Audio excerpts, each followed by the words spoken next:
ಎಲ್ಲರಿಗೂ ನಮಸ್ಕಾರ. ಈ ದಿನ ನಾವು ಸರಳ ವಿಜ್ಞಾನದಲ್ಲಿ ರಕ್ತದ ಒತ್ತಡ, ಬ್ಲಡ್ ಪ್ರೆಷರ್ ಅಂದರೆ ಏನು ಅನ್ನೋದನ್ನ ಸಾಮಾನ್ಯ ಜನಗಳಿಗೆ, ವಿದ್ಯಾರ್ಥಿಗಳಿಗೆ ಅರ್ಥ ಆಗುವ ಹಾಗೆ ನಾನು ಹೇಳೋದಕ್ಕೆ ಪ್ರಯತ್ನ ಮಾಡ್ತೀನಿ. ಬನ್ನಿ ನೋಡೋಣ. ಮೊದಲನೆಯ ಪ್ರಶ್ನೆ, ರಕ್ತದ ಒತ್ತಡ ಎಂದರೆ ಏನು ಅನ್ನೋದು. ಬ್ಲಡ್ ಪ್ರೆಷರ್ ಅಂದ್ರೆ ಏನು? ಹೃದಯ ರಕ್ತವನ್ನು ಎಲ್ಲ ಭಾಗಗಳಿಗೆ ಪಂಪ್ ಮಾಡುತ್ತೆ, ಅದೆಲ್ಲರಿಗೂ ಗೊತ್ತಿದೆ. ರಕ್ತನಾಳಗಳಲ್ಲಿ ಮಾತ್ರ ಹರಿಯುತ್ತೆ. ರಕ್ತನಾಳ ಅಂದ್ರೆ ಒಂದೊಂದು ಪೈಪ್ ಇದ್ದಾಗೆ, ಪೈಪಿನ ಒಳಭಾಗದಲ್ಲಿ ರಕ್ತ ಹರಿತಿರುತ್ತೆ. ರಕ್ತ ಹರಿಯುವ ಒಂದು ರಭಸಕ್ಕೆ ರಕ್ತದ ನಾಳಗಳಾಗಿರುತ್ತಲ್ಲ ಗೋಡೆ, ಮಾಂಸಖಂಡಗಳಿಂದ ಆ ಗೋಡೆಗಳ ಮೇಲೆ ಒತ್ತಡ ಬೀಳುತ್ತೆ. ಆ ಒತ್ತಡಕ್ಕೆ ರಕ್ತದ ಒತ್ತಡ ಅಂತ ಕರೀತಾರೆ. ಅಂದರೆ ರಕ್ತನಾಳಗಳ ಗೋಡೆ ಇರುತ್ತಲ್ಲ, ಅಂದ್ರೆ ಮಾಂಸಖಂಡದ ಗೋಡೆ, ಅದರ ಒಳಭಾಗದಲ್ಲಿ ರಕ್ತ ಹರಿತಿರುತ್ತೆ. ಆ ರಕ್ತ ಹರಿಯೋ ರಭಸ ಅದು ಗೋಡೆಗಳ ಮೇಲೆ ಪ್ರಭಾವ ಬೀಳುತ್ತೆ, ಅದಕ್ಕೆ ರಕ್ತದ ಒತ್ತಡ ಅಂತ ಹೇಳ್ತಾರೆ. ಇಲ್ಲೊಂದು ಎಡಗಡೆ ಚಿತ್ರ ತೋರಿಸಿದೀನಿ ನೋಡಿ, ಒಂದು ಸರ್ಕಲ್ ತೋರಿಸಿದೀನಿ, ಒಳಭಾಗದಲ್ಲಿ ರಕ್ತ ಅಂತ ಬರೆದಿದ್ದೀನಿ, ಅಲ್ಲಿ ರಕ್ತ ಹೋಗ್ತಿರುತ್ತೆ. ರಕ್ತ ಫುಲ್ ಆಯ್ತು ಅದರಲ್ಲಿ ಅಂತಂದ್ರೆ ಆರೋ ಮಾರ್ಕ್ ತೋರಿಸಿದೀನಿ ನೋಡಿ, ಆರೋ ಮಾರ್ಕು ಒಳಭಾಗದ ಗೋಡೆ, ಅದು ಅಲ್ಲಿಗೆ ಹೊಡೆಯತ್ತೆ ಹೋಗ್ಬಿಟ್ಟು. ಹೊಡೆದಾಗ ಒತ್ತದಾಗ ಒಂದು ಪ್ರೆಷರ್ ಉತ್ಪತ್ತಿ ಆಗುತ್ತೆ, ಒತ್ತಡ ಉತ್ಪತ್ತಿ ಆಗುತ್ತೆ. ಅದಕ್ಕೆ ನಾವು ರಕ್ತದ ಒತ್ತಡ ಅಂತ ಹೇಳ್ತೀವಿ. ಅದು ಮನುಷ್ಯರಲ್ಲಿ ಹೇಗಿರ್ಬೇಕು, ಎಷ್ಟಿರಬೇಕು ಅಂತ ಹೇಳ್ತಾರೆ. ಕೆಲವು ಸಾರಿ ರಕ್ತದ ಒತ್ತಡ ಸೈಲೆಂಟ್ ಕಿಲ್ಲರ್ ಅಂತಾನು ಹೇಳ್ತಾರೆ. ಅಂದ್ರೆ ಅದು ಒಳಗೆ ಹೇಗಿರುತ್ತೆ ಅಂತ ನಮಗೆ ಗೊತ್ತಾಗಲ್ಲ, ಅದನ್ನು ನಾವು BP ಮೀಟರ್ನಲ್ಲಿ ನೋಡಿದ್ರೆ ಮಾತ್ರ ಗೊತ್ತಾಗುತ್ತೆ. ಆದ್ರಿಂದ ಅದರ ಬಗ್ಗೆ ಸ್ವಲ್ಪ ವಿಷಯವನ್ನು ತಿಳ್ಕೊಳ್ಳೋಣ ಬನ್ನಿ. ರಕ್ತದ ಒತ್ತಡವನ್ನ ಸೂಚನೆ ಮಾಡೋದಕ್ಕೆ 2 ಸಂಖ್ಯೆಗಳು ಉಪಯೋಗಿಸ್ತಾರೆ. ಮೇಲೆ ಬರೆದಿ ನೋಡಿ, 120 1 ಮೇಲ್ಭಾಗದಲ್ಲಿ, ಕೆಳಭಾಗದಲ್ಲಿ 80. 120/80 ಅಂತ ಸಾಮಾನ್ಯವಾಗಿ ಹೇಳ್ತಾರೆ. ಅದು ರಕ್ತದ ಒತ್ತಡವನ್ನು ಸೂಚಿಸುವ 2 ಸಂಖ್ಯೆಗಳು. 120 ಅಂತಕ್ಕಂಥದ್ದು ಮೇಲ್ಭಾಗದಿದೆಯಲ್ಲ, ಅದು ಸಿಸ್ಟೋಲಿಕ್ ಒತ್ತಡ ಅಂತ ಕರೀತಾರೆ. ಅದು ಹೃದಯ ಕುಗ್ಗಿದಾಗ, ಅಂದ್ರೆ ಕಾಂಟ್ರಾಕ್ಟ್ ಆದಾಗ ರಕ್ತವನ್ನು ಮೇಲಕ್ಕೆ ತಳ್ಳುತ್ತೆ. ಆ ರಕ್ತವನ್ನು ಮೇಲಕ್ಕೆ ತಳ್ಳುತ್ತಲ್ಲ, ಅದಕ್ಕೆ ಸಿಸ್ಟೋಲಿಕ್ ಅಂತ ಕರೀತಾರೆ. ಅದರ ಒತ್ತಡ 120 ಇರಬೇಕು. ಮತ್ತೆ 80 ಡಯಾಸ್ಟೋಲಿಕ್ ಅಂತ ಬರೆದಿದ್ದೀವಿ, ಅದು ಕೆಳಭಾಗದ್ದು. ಅಂದ್ರೇನು? ಕೆಲವು ಸೆಕೆಂಡ್ಗಳ ಕಾಲ ರಕ್ತ ಸಿಸ್ಟೋಲಿಕ್ ಅಂದ್ರೆ ಸಂಕುಚನವಾದಾಗ, ರಕ್ತ ಮೇಲಕ್ಕೆ ಹೋದಾಗ ಕೆಲವು ಸೆಕೆಂಡ್ಗಳ, ಮಿಲಿ ಸೆಕೆಂಡ್ಗಳ ಕಾಲ ಹೃದಯ ವಿಶ್ರಾಂತಿ ತಗೊಳುತ್ತೆ. ಅದಕ್ಕೆ ನಾವು ಡಯಾಸ್ಟೋಲಿಕ್ ಅಂತ ಕರಿತೀವಿ, ಅಥವಾ ಹೃದಯ ಅಗಲವಾಗುವುದು ಅಂತ ಕರೀತಾರೆ. ಅಂದ್ರೆ ನಾರ್ಮಲ್ ಆಗಿ ಇರ್ತಕ್ಕಂಥ ಜನಗಳಿಗೆ 120 80 ನಾರ್ಮಲ್ BP ಅಂತ ಕರೀತಾರೆ. ಆದರೆ ರಕ್ತದ ಒತ್ತಡ ಪ್ರತಿದಿನ ಅನೇಕ ಸಾರಿ ಬದಲಾವಣೆ ಆಗ್ತಾ ಇರುತ್ತೆ, ಅದರಿಂದ ನಮಗೇನು ತೊಂದರೆ ಇಲ್ಲ. In the previous slide, I told normal blood pressure of a person is 120/80. If the top number is 130 and the bottom number is above 80, then it is considered to be high blood pressure. There are 2-3 stages of high blood pressure, or what they call hypertension technically.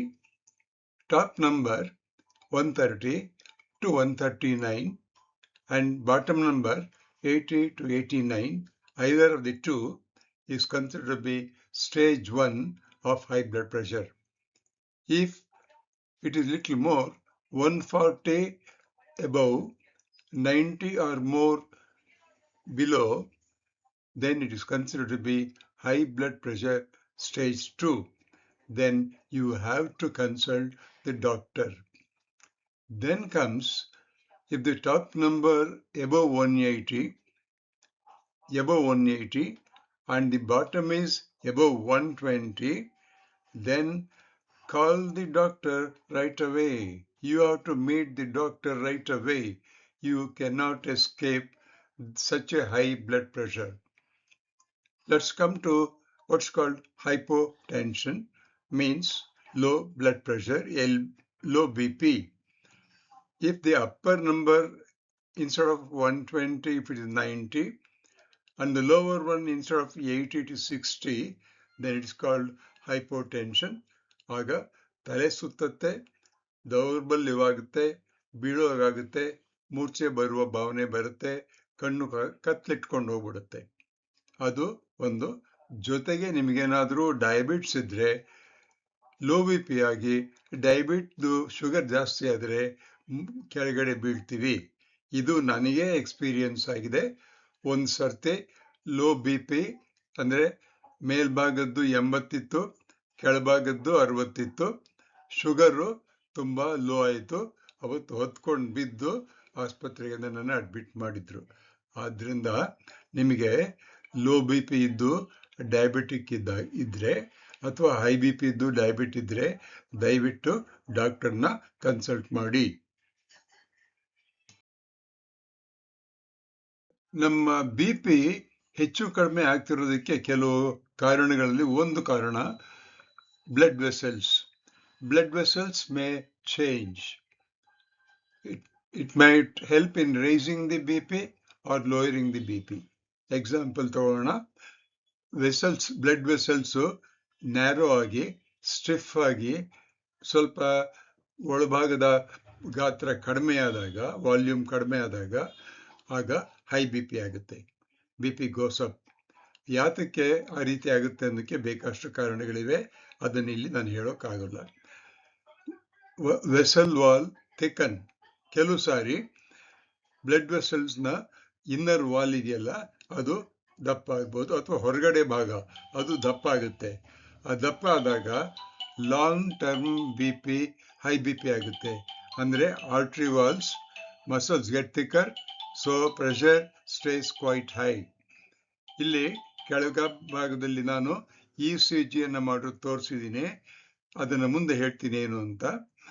ಮತ್ತೆ for low B P ಕಡಿಮೆ ಆಗಿದೆ ಅಂತಂದಾಗ ಏನಾಗುತ್ತೆ ಅಂದರೆ blood vessels dilate ಆಗುತ್ತೆ, ಅಂದರೆ open ಆಗುತ್ತೆ. Open ಆಗೋದಕ್ಕೆ ಕಾರಣ ಏನಂದರೆ ಥಿನ್ ಆಗುತ್ತೆ. ಯಾತಕ್ಕೆ ಥಿನ್ ಆಗುತ್ತೆ ಬ್ಲಡ್ ವೆಸಲ್ಸು ಅಂತಂದರೆ ಡಯಾಬಿಟ್ ಇರ್ಬೋದು ಅಥವಾ ಬೇರೆ ಇನ್ನೇನಾದ್ರು ಕಾರಣ ಇರ್ಬೋದು. ಆಗ ಬಿ ಪಿ ಡ್ರಾಪ್ ಆಗಿಬಿಡುತ್ತೆ.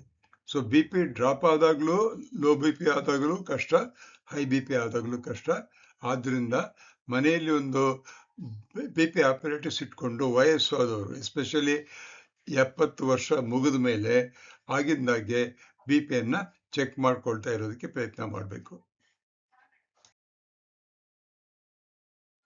ಈಗ ನಾನು ರಕ್ತದ ಒತ್ತಡ ಯಾತಕ್ಕೋಸ್ಕರ ಹೆಚ್ಚಾಗತ್ತೆ ಅಂತ ಹೇಳ್ತಾ ಇದ್ದೀನಿ, ಕಡಿಮೆ ಆಗೋದಕ್ಕೆ ಹೇಳ್ತಾ ಇಲ್ಲ. ಯಾತಕ್ಕೆ ಹೆಚ್ಚಾಗುತ್ತೆ ಅಂತ ಅಂದರೆ, ಇಲ್ಲಿ ಎಡಭಾಗದಲ್ಲಿ ಒಂದು ಚಿತ್ರ ತೋರಿಸಿದ್ದೀನಿ ನೋಡಿ. ಚಿತ್ರದಲ್ಲಿ 3 ವೈಟ್ ಆರೋಸ್ ಇದೆ. ಆರೋಸ್ನ ಮೇಲ್ಭಾಗದಲ್ಲಿ ಒಂದು ರಕ್ತನಾಳದ ಕಟ್ ಮಾಡಿರೋ ಒಂದು ಚಿತ್ರ ತೋರಿಸಿದೆ.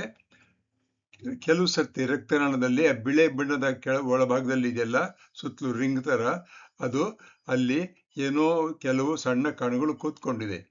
ಅವಾಗ ಹೆಚ್ಚು ಉಪ್ಪಿನ ಸೇವನೆ ಮಾಡೋದ್ರಿಂದ ಆಗ್ಬೋದು, ಮೈಯ ತೂಕ ಜಾಸ್ತಿ ಆದಾಗ, ವ್ಯಾಯಾಮ ಮಾಡದೇ ಇದ್ದಾಗ, ಅಥವಾ ಧೂಮಪಾನ ಜಾಸ್ತಿ ಮಾಡಿದರೆ, ಮಾನಸಿಕ ಒತ್ತಡ ಜಾಸ್ತಿ ಆದಾಗ, ವಯಸ್ಸು ಜಾಸ್ತಿ ಆದಾಗೆಲ್ಲ ಇದು ಆಗೋದು ಸಾಮಾನ್ಯ. ಕುಟುಂಬದ ಇತಿಹಾಸ ಇದ್ದಾಗ ರಕ್ತನಾಳಗಳು ಕಿರಿದಾಗುತ್ತೆ ಅಥವಾ ಗಟ್ಟಿಯಾಗುತ್ತೆ. ಆಗ ಬಿ ಪಿ ಆಗೋದು ಸಹಜ. ರಕ್ತನಾಳಗಳು ಸ್ವಲ್ಪ ಅಗಲವಾಗುತ್ತೆ ಕೆಲವು ಸಾರಿ. ಅನೇಕ ಕಾರಣಗಳು ಅದಕ್ಕೂ ಇರುತ್ತೆ. ಆಗ ಬಿ ಪಿ ಕಡಿಮೆ ಆಗುತ್ತೆ. ಅದಕ್ಕೆ ಮುಖ್ಯವಾದಂಥ ಕಾರಣ ಅಂದರೆ ಮಧುಮೇಹ ರೋಗ ಅಥವಾ ಡಯಾಬಿಟ್ಸ್. ಡಯಾಬಿಟ್ಸ್ ಇದ್ದವರಿಗೆ ಸಾಮಾನ್ಯವಾಗಿ ಲೋ ಬಿ ಪಿ ಇರುತ್ತೆ. ಅದರಲ್ಲಿ ಹಾರ್ಟ್ ಆಪರೇಷನ್ ಆಗಿ ಡಯಾಬಿಟಿ ಎರಡೂ ಇದ್ದರೆ ಇನ್ನೂ ತೊಂದರೆ. ಕೆಲವು ಸಾರಿ ಹೈಪರ್ ಟೆನ್ಷನ್ ಆಗುತ್ತೆ, ಕೆಲವು ಸಾರಿ ಹೈಪೋ ಟೆನ್ಷನ್ ಆಗುತ್ತೆ. ಆದ್ದರಿಂದ ಬಿ ಪಿ ಮೀಟರ್ನ ಮನೆಯಲ್ಲಿ ಇಟ್ಕೊಂಡು 70-80 ವರ್ಷ ಆದವರು ದಯವಿಟ್ಟು ನಿಮ್ಮ ಬಿ ಪಿಯನ್ನು ಚೆಕ್ ಮಾಡ್ಕೊಳ್ಳಿ. ನಾನು ಹೇಳಿದ ರೇಂಜ್ನಲ್ಲಿ ಅಂದರೆ 120 ಮೇಲೆ ಅಂದರೆ 130ಕ್ಕಿಂತ ಹೆಚ್ಚಿಗೆ ಹೋಗೋದಕ್ಕೆ ಬಿಡಬಾರ್ದು. ಕೆಳಗಡೆದು 70ಕ್ಕಿಂತ ಕಡಿಮೆ ಹೋಗೋದಕ್ಕೆ ಬಿಡಬಾರ್ದು. ಇದನ್ನು ನೀವು ಕಂಟ್ರೋಲ್ ಮಾಡೋದಕ್ಕೆ ಪ್ರಯತ್ನ ಮಾಡಬೇಕು. ಈಗ ರಕ್ತದ ಒತ್ತಡ ಜಾಸ್ತಿ ಆಗುತ್ತೆ, ಅಪಾಯಕಾರಿ. ಯಾಕೆ ಅಂತಂದರೆ ಅದು ಹೃದಯದ ಮೇಲೆ ಪರಿಣಾಮ ಬೀಳುತ್ತೆ. ಹೆಚ್ಚುವರಿ ಒತ್ತಡ ಬೀಳುತ್ತೆ ಹೃದಯದ ಮೇಲೆ. ಆಗ ಪಾರ್ಶ್ವವಾಯು, ಸ್ಟ್ರೋಕ್ ಅಂತ ಅಪಾಯ ಆಗೋ ಸಂದರ್ಭ ಬರಬಹುದು. ಮೂತ್ರಪಿಂಡಗಳಿಗೆ ಡೆಫಿನೆಟ್ ಆಗಿ ಹಾನಿಯಾಗುತ್ತೆ. ಕಣ್ಣುಗಳ ರಕ್ತನಾಳಗಳಿಗೆ ಹಾನಿಯಾಗುತ್ತೆ. ಹೃದಯಾಘಾತ, ಹಾರ್ಟ್ ಅಟ್ಯಾಕ್ ಆಗೋ ಚಾನ್ಸಸ್ ಇರುತ್ತೆ. ಹಾರ್ಟ್ ಫೇಲ್ಯೂರ್ ಆಗೋ ಚಾನ್ಸ್ ಇರುತ್ತೆ. ರಕ್ತದ ಒತ್ತಡ ಹೈ ಅಥವಾ ಲೋ ಎರಡೂ ಇದ್ದಾಗ ಮನುಷ್ಯರು ಆರೋಗ್ಯವಾಗಿ ಕಾಣಿಸ್ತಾ ಇರ್ತಾರೆ. ಈಗ ನಾನು ಆರೋಗ್ಯವಾಗಿ ಕಾಣಿಸ್ತಾ ಇದ್ದೀನಿ ನಿಮ್ಮೆಲ್ಲ ಕಣ್ಣಿಗೆ. ಆದರೆ ನನಗೆ ಹೈ ಬಿ ಪಿ ಇದೆ. ಬ್ರೈನು ಯಾವಾಗಲೂ ಒಂಥರ ಬಿಸಿ ಬಿಸಿ ಆಗ್ತಾ ಇರುತ್ತೆ. ಆದರೆ ಅದು ಯಾರ ಕಣ್ಣಿಗೂ ಕಾಣಿಸಲ್ಲ. ಆದ್ದರಿಂದ ಹೈ ಬಿ ಪಿ ಇದ್ದವರು ಮತ್ತು ಡಯಾಬಿಟಿ ಇದ್ದವರು ತಕ್ಷಣ ಡಾಕ್ಟರ್ನ ನೋಡಬೇಕಾಗುತ್ತೆ. ರಕ್ತದ ಒತ್ತಡ ಜಾಸ್ತಿ ಅಥವಾ ಕಡಿಮೆ ಇದ್ದರೆ ಅದನ್ನು ಹೇಗೆ ನಿಯಂತ್ರಿಸಬೇಕು ಅಂತ ಹೇಳಿದರೆ, ಜಾಸ್ತಿ ಇದ್ದಾಗ ಉಪ್ಪು ಕಡಿಮೆ ಇರ್ತಕ್ಕಂಥ ಆಹಾರ ಸೇವನೆ ಮಾಡಬೇಕು. ನಿಯಮಿತ ನಡಿಗೆ ಇರಬೇಕು ಅಥವಾ ವ್ಯಾಯಾಮ ಇರಬೇಕು. ಮನೆಯಲ್ಲೇ ಕೂತ್ಕೊಂಡು ಮನೆಯಲ್ಲೇ ಓಡಾಡಬೇಕಾಗ್ಬೋದು. ತುಂಬ ತೂಕ ಇದ್ದವರು, ಕೆಲವರಿಗೆ ತುಂಬ ತೂಕ ಜಾಸ್ತಿ ಇರುತ್ತೆ. ಅದು ಹೆರಿಡಿಟ್ರಿ ಇರ್ಬೋದು, ಊಟ ತಿನ್ನೋದಿರ್ಬೋದು. ಏನೇ ಆದರೂ 70 ವರ್ಷ ಆದಮೇಲೆ, ವಯಸ್ಸು ಆದಾದ್ಮೇಲೆ ತೂಕ ಜಾಸ್ತಿ ಆದಾಗ ತೂಕವನ್ನು ನಿಯಂತ್ರಣ ಮಾಡಬೇಕು. ಊಟ ತಿಂಡಿ ಕಡಿಮೆ ಮಾಡಬೇಕಾಗ್ಬೋದು. ಮದ್ಯಪಾನ, ಧೂಮಪಾನ ತಪ್ಪಿಸ್ಬೇಕು ಅಥವಾ ಕಡಿಮೆ ಮಾಡಬೇಕು. ಚಿಂತೆ, ದುಃಖ, ಕಾಯಿಲೆ ಇವುಗಳನ್ನು ಆದಷ್ಟು ದೂರ ಇಡೋದಕ್ಕೆ ಪ್ರಯತ್ನ ಮಾಡಬೇಕು. ಆಗಿಂದಾಗೆ ಬಿ ಪಿ ಚೆಕ್ ಮಾಡ್ಕೋಬೇಕು. ನಾನು ಎಡಭಾಗದಲ್ಲಿ ತೋರಿಸಿದ್ದೀನಿ ನೋಡಿ, ಬಿ ಪಿ ಆಪರೇಟಸ್ಸು. ಅದನ್ನು ಇಟ್ಕೊಂಡು ನೀವೇ ನೋಡ್ಕೊಳ್ತಾ ಇರಬೇಕು. ರಕ್ತದ ಒತ್ತಡಕ್ಕೆ ಸಾಮಾನ್ಯವಾಗಿ ಲಕ್ಷಣಗಳು ಕಾಣಿಸ್ತಾ ಇರುತ್ತೆ. ಆದ್ದರಿಂದ ನಿಯಮಿತ ಬಿ ಪಿ ಪರೀಕ್ಷೆ ಅತ್ಯಗತ್ಯ. ಪ್ರತಿಯೊಬ್ಬರೂ ಬಿ ಪಿಯನ್ನು ಚೆಕ್ ಮಾಡ್ಕೋಬೇಕು, ವಯಸ್ಸಾದವರು. ಈ ಒಂದು ವಿಡಿಯೋವನ್ನು ಯೂಟ್ಯೂಬ್ಗೆ ಅಪ್ಲೋಡ್ ಮಾಡಬೇಕು ಅಂತ ತೀರ್ಮಾನ ಮಾಡಿ, ಯಾಕೆ ನನ್ನದೇ ಅನುಭವ ಜಾಸ್ತಿ ಇದರಲ್ಲಿ ಹೇಳಿದ್ದೀನಿ. ಕಾನ್ಸೆಪ್ಟು, ಡಿಸೈನು, ವಾಯ್ಸು ನಾನು CG ನಾಗರಾಜ ನಮ್ಮದು. ನಾನು ಉಪಾಧ್ಯಾಯನ ಕೆಲಸ ಮಾಡಿದ್ದೆ. ಆದ್ದರಿಂದ ಎಲ್ಲರಿಗೂ ಇದು ಗೊತ್ತಾಗಲಿ ಅಂತ ಹೇಳ್ತಾ ಇದ್ದೀನಿ. ಅಕಾಡೆಮಿಕ್ ಅಸಿಸ್ಟೆನ್ಸು ChatGPT ಇಂದ ತಗೊಂಡಿದ್ದೀನಿ. Images creative Commons, Wikimedia Commons ಅಂತ ತಗೊಂಡಿದ್ದೀನಿ. ಯೂಟ್ಯೂಬ್ನವರು ಇದನ್ನು ಪಬ್ಲಿಷ್ ಮಾಡ್ತಾರೆ, ಅವರಿಗೆ ಧನ್ಯವಾದಗಳು. ಇದು ನಿಮಗೆ ಇಷ್ಟವಾಗಿ ನೀವು ನನ್ನ ಹಾಗೆ ವಯಸ್ಸಾಗಿದ್ದರೆ ದಯವಿಟ್ಟು ಬೇರೆಯವರಿಗೆ ಸ್ವಲ್ಪ ಇದನ್ನು ನೋಡೋದು ಹೇಳಿ. ಇದರಿಂದ 1-2 ಪಾಯಿಂಟನ್ನು ಕಲ್ತ್ಕೊಂಡು ಪ್ರಾಕ್ಟೀಸ್ ಮಾಡೋದಕ್ಕೆ ಅನುಕೂಲವಾಗುತ್ತೆ. ಎಲ್ಲರಿಗೂ ಒಳ್ಳೆಯದಾಗಲಿ. ನಮಸ್ಕಾರ. Good night.